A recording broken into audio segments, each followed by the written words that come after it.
2023 সালে অ্যান্ড্রয়েডের সবথেকে কম্প্যাক্ট সাইজের পারফেক্ট ফোন হচ্ছে গ্যালাক্সি S23। আচ্ছা, এই কথা বলার পেছনের কারণটা হচ্ছে অ্যান্ড্রয়েডে কম্প্যাক্ট সাইজের ফোন খুব একটা দেখা যায় না। যেগুলা আসে, খুবই কম সংখ্যক আসে।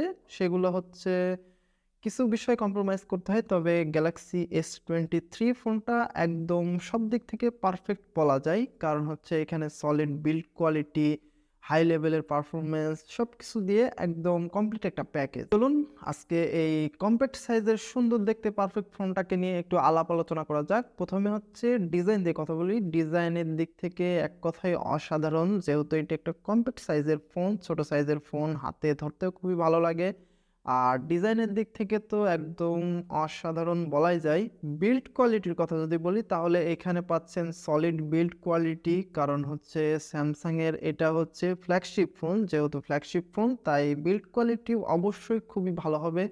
তো এইখানে ফোনটির সামনে এবং পেছনে দুই সাইডে পাচ্ছেন কর্নিং গরিলা গ্লাস ভিক্টাস 2 এর প্রোটেকশন। সেই সাথে ফোনটার ফ্রেম হচ্ছে অ্যালুমিনিয়ামের, তাই বিল্ড কোয়ালিটি একদম সলিডই হবে। সলিড বিল্ড কোয়ালিটির কম্বিনেশন করেও এই ফোনটার টোটাল ওজন হচ্ছে মাত্র 168 গ্রাম। তো এখন আসে হচ্ছে ডিসপ্লে সেকশনে। ডিসপ্লে হিসেবে ফোনটাতে থাকবে 6.1 ইঞ্চির স্মল সাইজের dynamic 2x super AMOLED display, যা ফুল এইচডি প্লাস রেজলিউশনের, এবং এখানে হচ্ছে হায়ার রিফ্রেশ রেট তো থাকছে 120 হার্জের রিফ্রেশ রেট, HDR10 প্লাসের সাপোর্ট। তো এইসব কিছু তো থাকছেই। এছাড়াও ফোনটার ডিসপ্লের ব্রাইটনেস কিন্তু যথেষ্ট ভালো। এটা আউটডোরে সর্বোচ্চ 1750 নিটস পর্যন্ত পিক ব্রাইটনেস দিতে সক্ষম। ডিসপ্লে অবশ্যই খুবই ভালো মানের একটা ডিসপ্লে, যেহেতু এটা হচ্ছে স্যামসাং এর নিজস্ব তৈরি। ডিসপ্লে নিয়ে তো কোনো সন্দেহ নাই, একদম তুখার লেভেলের ডিসপ্লে হবে। এছাড়া ফোনটাতে প্রসেসর হিসেবে থাকছে Qualcomm Snapdragon 8 Gen 2 for Galaxy. এটা হচ্ছে স্যামসাং এর ফোনগুলোর জন্য স্পেশালভাবে ওভারক্লক করে তৈরি করা, তাই পারফরমেন্স একদম হাই লেভেলেরই পাওয়া যাবে। যে কোনো গেম এটার মধ্যে ঢোকাই দিলে অনায়াসে চালিয়ে নিতে পারবে কোনো রকম সমস্যা ছাড়াই। পারফরমেন্সের পাশাপাশি সফটওয়্যারের দিক থেকেও এখানে খুবই ভালো একটা কম্বিনেশন পাওয়া যাচ্ছে। এখানে out of the box Android 13, সেই সাথে OneUI 5.1 পাচ্ছেন। তো এটা স্যামসাং এর ফোন, আর OneUI নিয়ে নতুন করে আর কিছু বলা তো লাগেই না, কারণ এখানে হচ্ছে স্যামসাং অফিসিয়ালি জানিয়ে দিয়েছে যে তারা 4 বছরের মেজর অ্যান্ড্রয়েড আপডেট সহ 5 বছরের সিকিউরিটি আপডেট তারা দিবে, এবং স্যামসাং হচ্ছে পুঙ্খানুপুঙ্খানুভাবে তারা সফটওয়্যার আপডেট সহ সবকিছু দিয়ে থাকে। তো এখন হচ্ছে ক্যামেরা সেকশনে। ক্যামেরা হিসেবে পেছনে থাকছে 50 মেগাপিক্সেলের মেন ক্যামেরার সাথে ওয়াইএস যুক্ত, সেই সাথে হচ্ছে 12 মেগাপিক্সেলের একটা আলট্রা ওয়াইড শুটার, আর আরো একটা হচ্ছে 10 মেগাপিক্সেলের একটা টেলিফোটো জুম লেন্স। এখানে মোটামুটি খুবই ভালো মানের একটা ক্যামেরা সেটআপ দেওয়া হয়েছে। এখান থেকে অলমোস্ট একদম ফ্ল্যাগশিপের কাছাকাছি গ্রেডের পারফরমেন্স পাওয়া যাবে ক্যামেরা থেকে।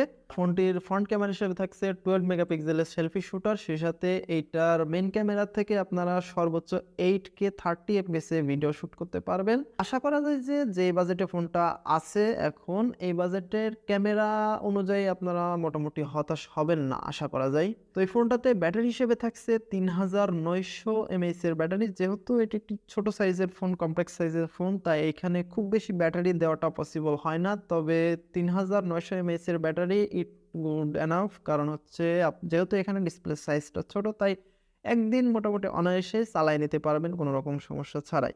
ফোনটা টোটাল হচ্ছে দুইটা র্যাম ভেরিয়েন্টে পাওয়া যাবে। একটা হচ্ছে 8GB RAM 128GB storage variant, যেটা আবার UFS 3.1 ক্যাটাগরি স্টোরেজ, আর 8GB 256GB স্টোরেজ ভেরিয়েন্টের ক্ষেত্রে এটা হচ্ছে UFS 4.0, যেটা হচ্ছে লেটেস্ট একদম ফ্ল্যাগশিপ গ্রেডের। তাই আমি রেকমেন্ড করব যারা ফোনটা নেবেন তারা হচ্ছে 256GB ভেরিয়েন্টটা নেবেন, কারণ হচ্ছে এখানে পারফরমেন্সটা আরেকটু বেটার পাওয়া যাবে। যেহেতু এখানে হচ্ছে স্টোরেজ টাইপটা আরেকটু বেশি ভালো, তাই হচ্ছে পারফরমেন্সের বেলায় আপনারা একটু পার্থক্য দেখতে পারবেন।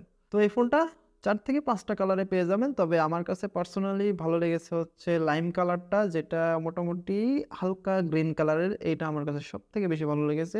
এছাড়াও এই ফোনটার হচ্ছে সবকিছু ফ্ল্যাগশিপ গ্রেডেরই থাকছে, যেমন হচ্ছে IP68 এর water and dust resistant, dual stereo sound system, এছাড়া হচ্ছে আল্ট্রাসনিক ফিঙ্গারপ্রিন্ট সেন্সর সহ স্যামসাং ডেস্ক, স্যামসাং পে যাবতীয় ফিচারগুলো আপনারা এখানে পেয়ে যাবেন। এটা হচ্ছে স্যামসাং এর ফোন প্লাস ফ্ল্যাগশিপ, তাই এখানে মোটামুটি সবকিছু পানির মতোই চালাইতে পারবেন কোনো রকম সমস্যা ছাড়াই। এখন কথা হচ্ছে ফোনটা বাংলাদেশে কত টাকায় পাওয়া যাচ্ছে। ফোনটা বাংলাদেশে 70,000 টাকার আশেপাশে আপনারা পেয়ে যাবেন। তো যেহেতু ফোনটা হচ্ছে 70,000 টাকার আশেপাশে পাওয়া যাচ্ছে, আপনার বাজেট যদি 70 এর আশেপাশে হয়, এটা হতে পারে আপনার একদম পারফেক্ট একটা ফোন। আপনারা হচ্ছে আপনাদের চয়েস লিস্টে এটা রাখতে পারেন। তো আজকের ভিডিও এতটুকুই। দেখা হবে নেক্সট কোনো ভিডিওতে। সবাই ভালো থাকবেন, সুস্থ থাকবেন। আল্লাহ হাফেজ।